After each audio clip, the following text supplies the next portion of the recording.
ప్రభువునందు ప్రియ దేవుని బిడ్డలారా, ఈ రాత్రి కాలపు ఎపిసోడ్ రికార్డింగ్ కంప్లీట్ చేసే క్షణాన వచ్చింది. ఎపిసోడ్కు సహకారం ఇచ్చిన కుటుంబం ఏలూరు పత్తేబాదు వాస్తవ్యులు పులిదిండి కుటుంబరావు గారు, శారద కుమారి గారు, కుమార్తె స్నిగ్ధ, కుమారుడు యశ్వంత్, మనుముడు సహకారం ఇస్తున్నారు. ఈ కుటుంబాన్ని ప్రభువు దీవించును గాక. ప్రార్థన చేద్దాం. మమ్మల్ని మిక్కిలుగా ప్రేమిస్తున్న మా ప్రియ ప్రభు, మీకు వందనాలు. ఈ కుటుంబరావు గారు, శారద గారు ఇచ్చిన సహకారమును బట్టి వందనాలు.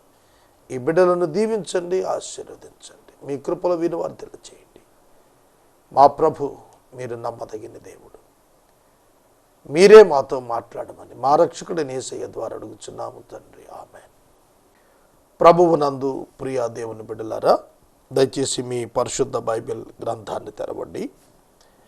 కీర్తనల గ్రంథము 55వ సంకీర్తన 12వ వచనము నుండి వాక్యాన్ని గమనించండి. అహీతోపేలు దావీదు యొద్ద మంత్రిగా పనిచేసిన వాడు.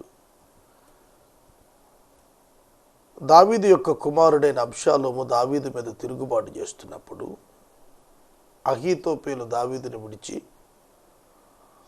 అబ్షాలోముతో చేరిపోయాడు. అహీతోపేలు చెడ్డవాడు.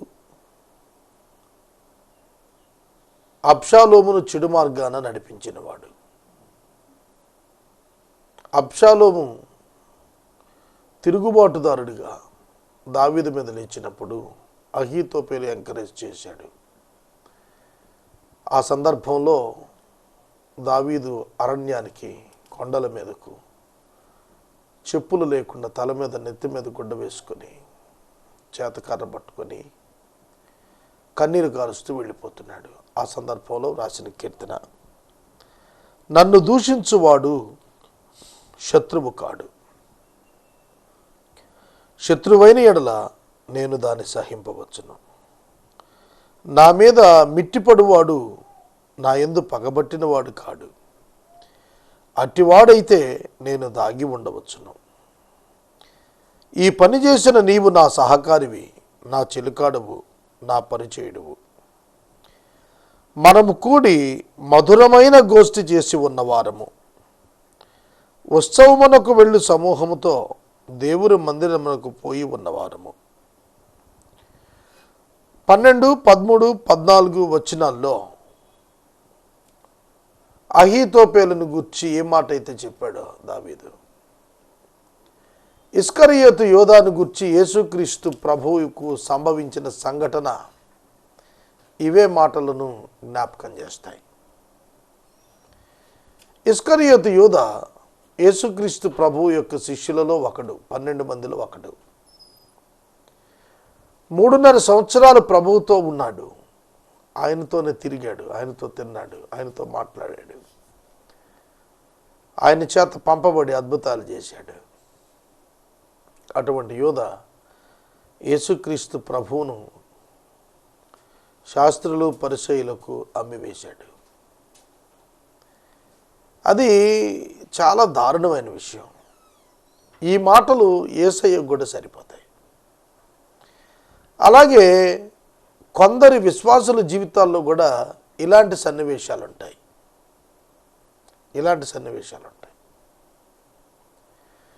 కొన్నిసార్లు మన గురించి చెడు మాట్లాడేవాళ్ళు, మనకు హాని తలపెట్టేవాళ్ళు, మనకు కీడు చేయ ఉద్దేశించువారు, మన శత్రువులతో చేరిపోయేవారు మనతో పాటు చాలా సమీపంగా ఉన్నవారై ఉంటారు. మనతో తిని, మనతో ఉండి, మనతో సహవాసం చేసి, మనతో పరిచర్యలో ఫలాలు అనుభవించి, మనకు వ్యతిరేకంగా బయటికి వెళ్ళి పనిచేస్తారు. అలాంటి సందర్భాల్లో మనం దేవునిపై ఆధారపడాలి, దేవునికి విజ్ఞాపన చేయాలి. వారి మీద మనం వ్యక్తిగతంగా కక్ష తీర్చుకోవాల్సిన అవసరం లేదు. దేవుని సన్నిధిలో ప్రార్థిస్తే చాలు. దేవుడు ఈ దృశ్యాన్ని చూస్తున్నాడు. ఇది మనం గుర్తెరగాలి. నన్ను దూషించువాడు శత్రువు కాడు. శత్రువైతే పర్వాలేదు, నేను అర్థం చేసుకోవచ్చు, గ్రహించవచ్చు. నా మీద మిట్టిపడిన వాడు నా యందు పగబట్టిన వాడు కాదు. చూస్తున్నారా? ప్రియుడి మీద, స్నేహితుని మీద, హితుని మీద ద్వేషంతో లేచేటువంటి మనస్తత్వం సాతాను మనస్తత్వం. అలాగే మనం హేబేలును గురించి చూస్తే ఆదికాండం 4వ అధ్యాయంలో హేబేలు కయీను చేత హత్య గావించబడ్డాడు. కయీను, అహీతోపేలు, యోధా ఇస్కరియోతు ఒకే కోవకు చెందినవారు. శత్రువులు కాదు, వాళ్ళు సోదరులే. చూడండి ఎంత దారుణమైన స్థితి. ఇలాంటి పరిస్థితి మన జీవితాల్లో కూడా కొన్ని సందర్భాల్లో ఎదురవుతూ ఉంటాయి. నిరాశపడక్కర్లేదు, భయపడక్కర్లేదు. మన విశ్వాసం ఏమిటి అనేది మన ప్రతిస్పందనను బట్టే తెలుస్తుంది. ఈ పని చేసిన నీవు నా సహకారివి, నా పరిచయుడువు, నా చిలికాడవు. మనం కూర్చుని మధురమైన గోష్ఠి చేసి ఉన్నవారం. చాలా సంతోషంగా, సంబరంగా విందు వినోదాలు కలిసి అటెండ్ అయ్యి, కలిసి స్టేజెస్ పంచుకొని, కలిసి ఆటలాడి, కలిసి పనులు చేసి, కలిసి వ్యాపారం చేసి, కలిసి ఉద్యోగం చేసి, అలా ఏ ట్రేడ్ కా ట్రేడ్ చాలా దగ్గరగా ఉన్నటువంటి వ్యక్తులు మనకు వ్యతిరేకమైనప్పుడు వారిని గూర్చిన అంగలార్పు దేవుని సన్నిధిలో వినపడాలి. అలాంటి వారిని గురించి అంటున్నాడు, మరణము అకస్మాత్తుగా వారికి వచ్చునుగాక, సజీవులుగానే వారు పాతాళానికి దిగిపోదురు గాక. చెడుతనము వారి నివాసములలోనూ వారి అంతరంగములోనూ ఉన్నది. వాళ్ళు ఎందుకు మనకు శత్రువుల వలె ప్రవర్తిస్తున్నారు? What is the reason behind their behaviour? వారి యొక్క ప్రవర్తన వెనకాల ఉన్న కారణం ఏమిటి అని అంటే, వారి హృదయములో చెడుతనము ఉన్నది. వారి అంతరంగములో నివాసం చేస్తోందట చెడుతనం. ఎప్పుడైతే వ్యక్తులు చెడ్డవారైపోతారో వారి నుంచి కీడు వస్తుంది మనకు. వ్యక్తులు చెడ్డవారైపోయినప్పుడు వారు మన పట్ల కీడు తలపెడతారు, శత్రువులుగా మారుతారు. అట్టివారిని దేవుడు చూస్తున్నాడు. దావీదు ప్రార్థన, అట్టివారిని మరణానికి అప్పగించు, పాతాళ వశం చేయి ప్రభువా, సజీవులు గుండగానే పాతాళంలో కూలిపోతారన్నాడు. అంటే అకస్మాత్తుగా వారికి మరణం వస్తుందన్నాడు. మీ హృదయంలో ఎన్నడూ చెడుతనమును నివాసము చెయ్యనీయకండి. Check your heart every time. ప్రతి సమయంలోనూ మీ హృదయాన్ని పరీక్ష చేస్తూనే ఉండండి, చేసుకుంటూనే ఉండండి. చెడుతనాన్ని సుఖనివాసం చెయ్యనిచ్చారో అది మీ జీవితాలను మృంగేస్తుంది. జాగ్రత్త. ఏ క్షణానైనా మీరు మరణానికి చేర్చబడతారు. స్నేహితులను, సమీపస్తులను, హితులను ద్రోహం చేయటం, మోసం చేయటం ఎవరైతే చేస్తారో వారు అర్ధాయుష్కులవుతారు. అయితే నేను దేవునికి మొరపెడుతున్నాను, యెహోవా నన్ను రక్షించును. సాయంకాలమున, ఉదయమున, మధ్యాహ్నమున నేను ధ్యానిస్తూ మొరపెడుతున్నాను. చూడండి, ఆయన నా ప్రార్థన ఆలకించును అంటున్నాడు. అయితే నేను దేవునికి మొరపెడుతున్నాను. What is the duty of the believer in the similar situations? ఇలాంటి పరిస్థితుల మధ్య విశ్వాసి యొక్క స్పందన ఎలా ఉండాలి, ప్రవర్తన ఎలా ఉండాలనగా, అయితే నేను దేవునికి మొరపెడుతున్నాను, అయితే నేను దేవునికి మొరపెడుతున్నాను. ప్రియమైన దేవుని బిడ్డలారా, మొరపెట్టాలి దేవునికి. ఒక శ్రమ వచ్చింది మీకు, ఒక కష్టం వచ్చింది మీకు, మీరు వెంటనే మొరపెట్టాలి. ఈ రాత్రి నేను మనవి చేస్తున్నాను,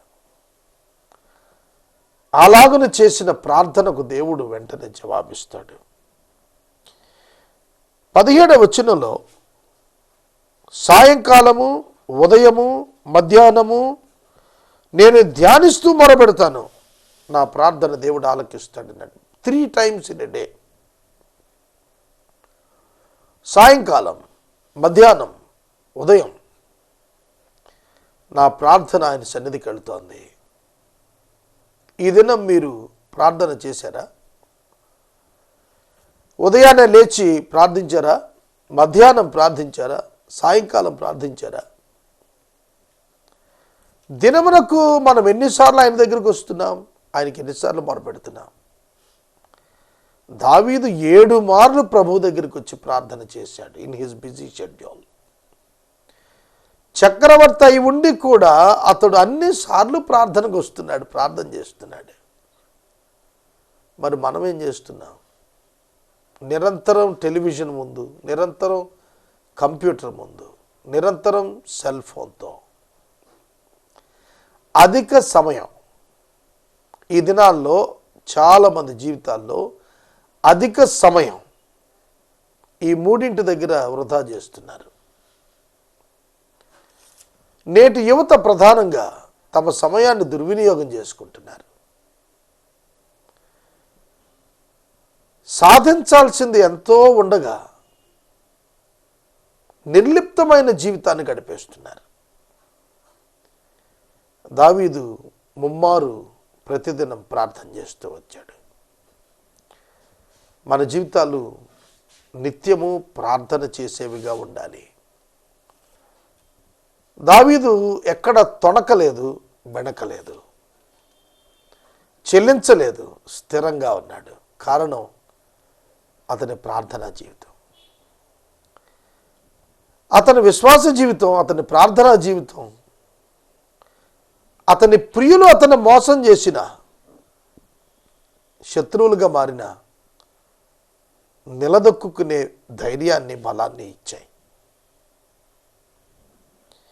నా శత్రువులు అనేకులై ఉన్నారు, అయినను వారు నా మీదకి రాకుండానట్లు సమాధానం కలుగజేసి ఆయన నా ప్రాణమును విమోచించి ఉన్నాడు. ఈ వచనంలో దేవుడు చేసిన గొప్ప కార్యాన్ని వర్ణిస్తున్నాడు.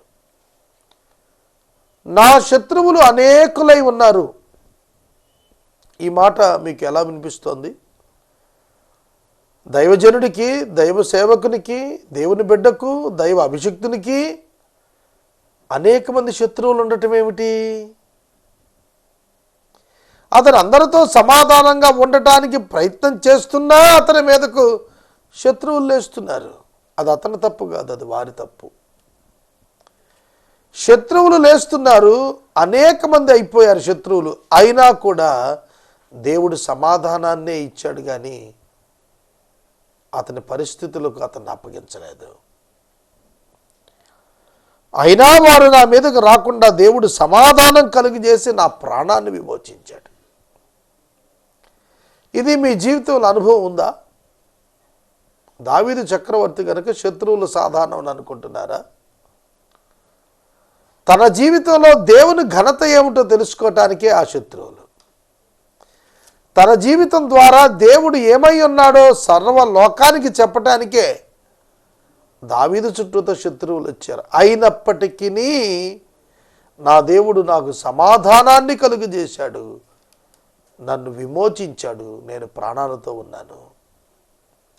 ఎంతమంది శత్రువులు తయారైనా నా ప్రాణం ప్రొటెక్టెడ్గా, భద్రపరచబడిందిగానే ఉన్నది. చాలాసార్లు మనకి ప్రాణభయం కలుగుతుంది.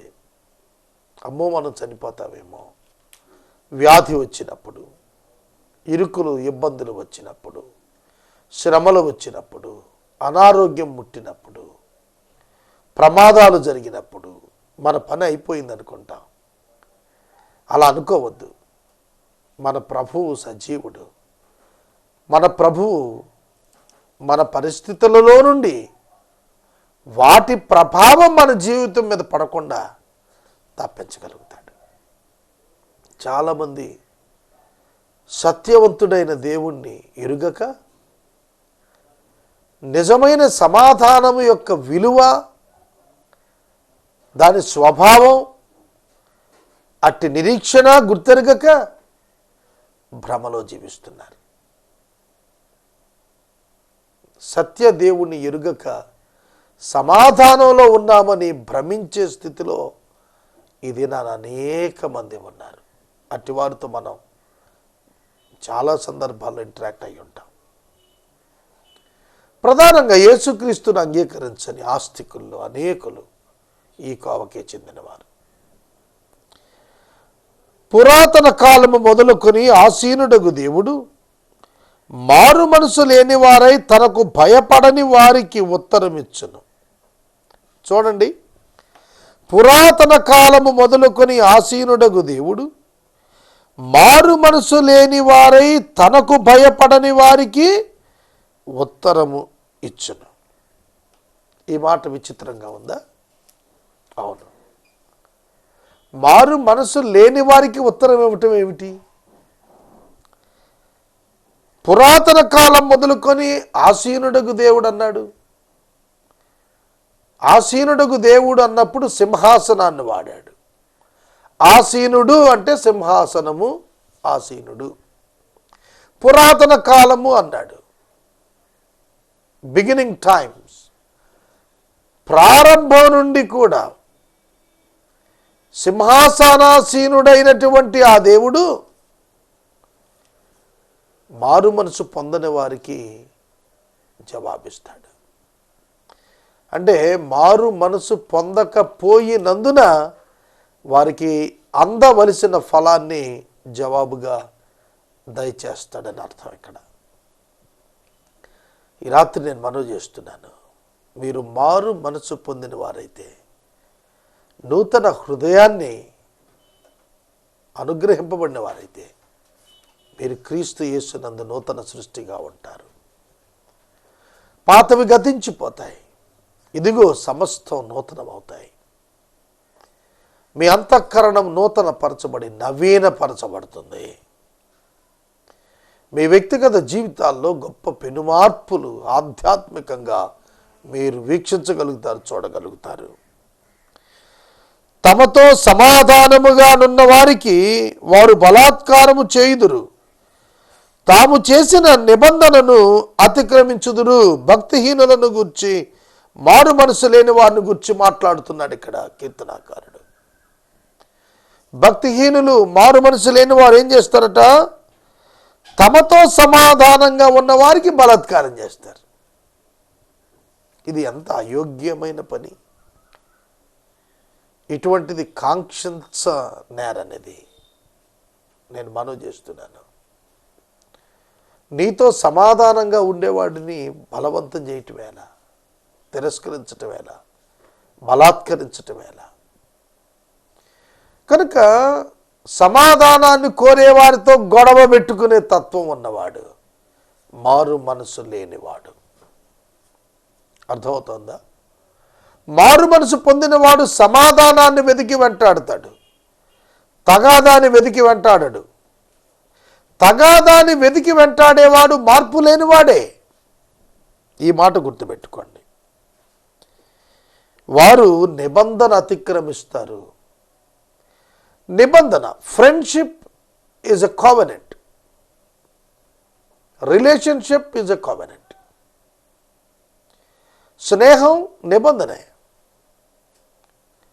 సత్యం మీద నిలబడాలి స్నేహం. రక్త సంబంధం నిబంధన. కనుక నిబంధన మ్యూచువల్, ఇరువురికి సంబంధించింది. ఇద్దరు లేకుండా నిబంధన సాగదు. కనుక నిబంధన ఎప్పుడు ఇద్దరు వ్యక్తుల మధ్య. ఈ నిబంధన ఇద్దరూ కూడా అమలుపరచాలి. అమలుపరచకపోతే అది అతిక్రమం అవుతుంది. కనుక నిబంధనను బ్రేక్ చేస్తాడు వీడు. ఎవరు? మారు మనసు లేనివాడు. మారు మనసు లేనివాడు మాట ఇచ్చి ఆ మాట చొప్పున జీవించడు, ఒప్పందం చేసి దాని ప్రకారం చేయడు. ఈనాడు అనేక మంది ఇట్లాంటి దొంగలు ప్రవేశిస్తున్నారు. పరిచర్యల్లో కూడా ఉన్నారు ఇట్లాంటి వాళ్ళు. నిబంధన చేస్తారు, దాన్ని నెరవేర్చరు, దాని కొరకు కృషి చేయరు,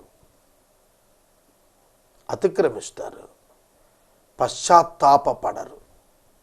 నా మాట గ్రహిస్తున్నారా? నిబంధన అతిక్రమించిన మారు మనసు లేనివారు పశ్చాత్తాపపడరు, సరికదా అదే జీవితంలో కొనసాగుతారు. వారి అంతం హాస్యాస్పదంగా ఉంటుంది. వారి నోటి మాటలు వెన్నవలే మృదువుగా ఉన్నవి, అయితే వారి హృదయంలో కలహం ఉన్నది. వారి మాటలు చమురు కంటే నునుపైనవి, అయితే అవి వరదీసిన కత్తులే. మాటలని కత్తులతో పోల్చాడండి. కత్తి గాయాన్ని చేస్తుంది, ఖండించేస్తుంది, సెపరేట్ చేస్తుంది, ముక్కలు చేస్తుంది. ఒక్కొక్కడి మాటలు కీడును తలపెట్టే మాటలు, నష్టాన్ని తలపెట్టే మాటలు, అవతల వ్యక్తి యొక్క నీతి నిజాయితీలను ముక్కలు చేసి మాట్లాడతాడు ఒక్కొక్కడు. ఎంత దారుణం!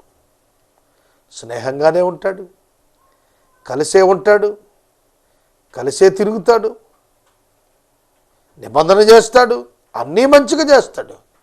కానీ వాటన్నిటిని అతిక్రమించిన వాడే తన నోటి మాటల చేత తన సహోదరునికి కీడు తలపెడతాడు. ఇది ఎంత దారుణమైన విషయం!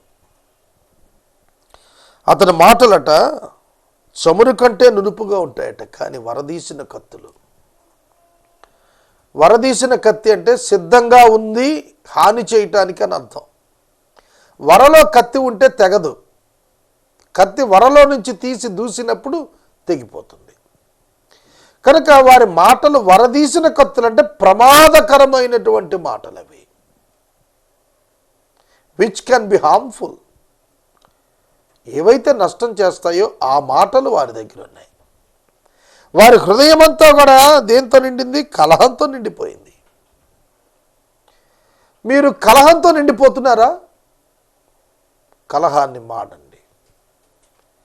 కలహ ప్రియులుగా ఉండవద్దు. కలహము మనశ్శాంతిని భగ్నం చేస్తుంది. కలహం సమాధానాన్ని హరించేస్తుంది. కలహము ఆత్మీయ జీవితాన్ని భ్రష్టం చేస్తుంది. సమాధానం ఆత్మీయ జీవితాన్ని వృద్ధి చేస్తుంది. కలహమును ప్రేమించు వారితో ఉండవద్దు.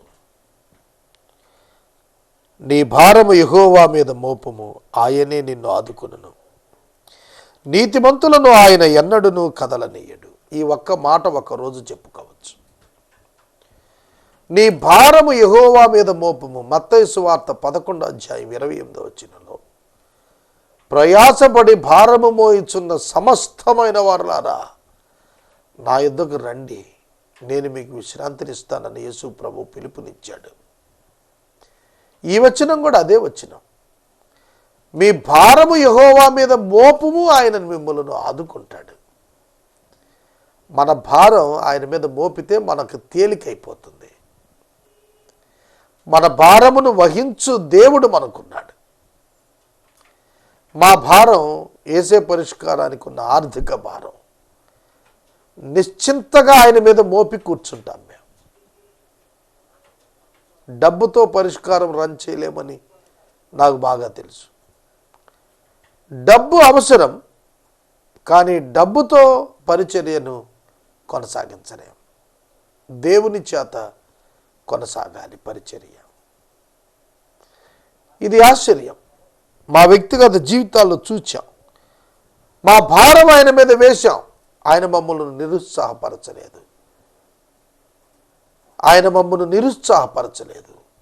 ఎన్నడూ కూడా నిస్పృహలో నెట్టి వేసి ఉంచలేదు.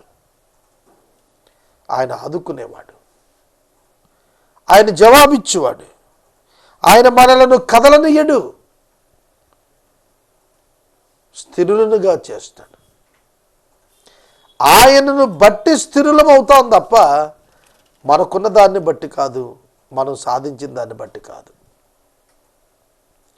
నేను 4400 ఎపిసోడ్స్ దగ్గరలో ఉన్నాం మనం. కానీ నా పరిచర్య మొదటి దినాన నేను ఎటువంటి స్థితిలో ఇవాళ కూడా అంతే. డైలీ బ్రెడ్, ఆయన మీద ఆధారపడిన జీవితమే. ఆయనను బట్టి స్థిరత. ఆయన స్థిరుడు గనక. నా వ్యక్తిగతం అయితే స్థిరం కాదు. ఇది నేను ఎప్పుడో గ్రహించాను. నాతో పనిచేసే బ్రదర్స్తో ఎప్పుడు చెబుతాను నేను, ఫలానా వారు డబ్బిస్తే ఇది కొనసాగుతుందనే పరిచర్య కాదు. ఇది ఆయనను బట్టి జరిగే పరిచర్య.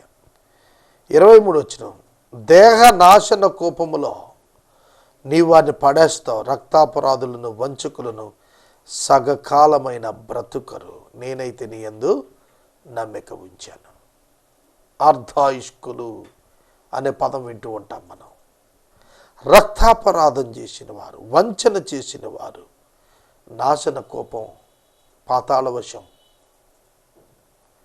జీవితకాలం అవ్వకుండానే ముగించబడిపోతుంది వాళ్ళది. చాలామంది అట్లా చనిపోతున్నారు, చాలామంది నశించిపోతున్నారు. వారికి దేవుడు అనుగ్రహించిన ఆయుష్ సంపూర్తిగా జీవించకుండా అప్పగించబడుతున్నారు వాళ్ళు. కారణం ఆయన యందు నమ్మిక ఉంచకపోవటం, ఆయనకు తిరుగుబాటు చేయటం, ఆయనకు అవిధేయత చూపటం, సాతాను యొక్క ప్రతినిధులుగా మారి పనిచేయటం. నేనైతే నీ యందు నమ్మిక ఉంచి ఉన్నాను. కీర్తనాకారుడు చేసిన గొప్ప పని ఏమిటంటే ఆ గొప్ప దేవుని మీద నమ్మకం ఉంచినాడు. మనం చేయాల్సిన ఒకే ఒక్క ప్రధానమైన పని ఆయన యందు నమ్మిక ఉంచడం. Trust him. యేసుక్రీస్తు నందు విశ్వాసం ఉంచుట ద్వారా నీ జీవితం ధన్యకరంగా మారుతుంది. నీ పాపానికి క్షమాపణ నీవు చూడగలుగుతావు. నీ అంతరంగం శుద్ధి చేయబడటం చూడగలుగుతావు. అగాపే ప్రేమ నీ యందు కృమ్మరించబడటం చూడగలుగుతావు. విశ్వాసములో స్థిరత్వాన్ని నువ్వు చూడగలుగుతావు. ఈ సమయంలో నేను మనవి చేస్తున్నాను, ప్రభువు నిన్ను దీవించటానికి, ఆశీర్వదించటానికి ఇష్టపడుతున్నాడు. నీవు ఆధ్యాత్మికంగా ఒక నూతన వ్యక్తిగా ఎదగటం నిజమైన దీవెన. అలాంటి దీవెన నీకు ప్రభు దయచేయాలని నేను ప్రార్థిస్తూ ఉన్నాను. నేను ఇప్పుడే వాక్యం ముగించాను. వాక్యం ముగించే సమయాన ఈ దినానికి ఎపిసోడ్ లేదు. ముగించే క్షణంలో నా ముందు ఈ పేపర్ ఉంచాడు సహోదరుడు.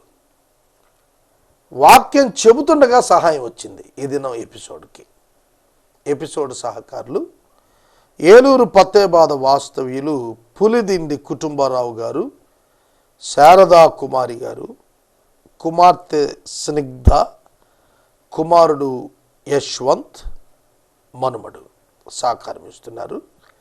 కుటుంబరావు గారికి, శారదా కుమారి గారికి, స్నిగ్ధ, యశ్వంత్ గారులకు ప్రత్యేక కృతజ్ఞతలు ప్రభునామంలో తెలియజేస్తున్నాను. ప్రార్థన చేసుకుందాం. మమ్మను మిక్కిలిగా ప్రేమిస్తున్న మా తండ్రి, వందనాలు. వాక్యం చెప్పిన తరువాత మీరిచ్చిన ఈ ఎపిసోడ్కై మీకు కృతజ్ఞతలు. మీరు సజీవుడు, మాతోనే ఉన్నారు. మాకు వాక్యాన్ని మీరు అనుగ్రహించారు, సహకారాన్నిచ్చారు. కుటుంబరావు గారి కుటుంబాన్ని దీవించుమని ప్రార్థిస్తున్నాము. రేపటి నుండి మాసాంతం వరకు ఎపిసోడ్ సహకారాలను పంపండి. ఘనత, మహిమ, ప్రభావాలు మీరే పొందండి. మీ దివ్యమైన హస్తాలకు మమ్మల్ని అందరిని అర్పించుకుంటూ యేసునామమున ప్రార్థిస్తున్నాము తండ్రి, ఆమేన్. మన తండ్రి అయిన దేవుని ప్రేమ, కుమారుడి యేసయ్య కృప, పరిశుద్ధాత్మని యొక్క అన్యోన్య సహవాసం సదాకాలం మనందరికీ తోడైండును గాక. ఆమేన్.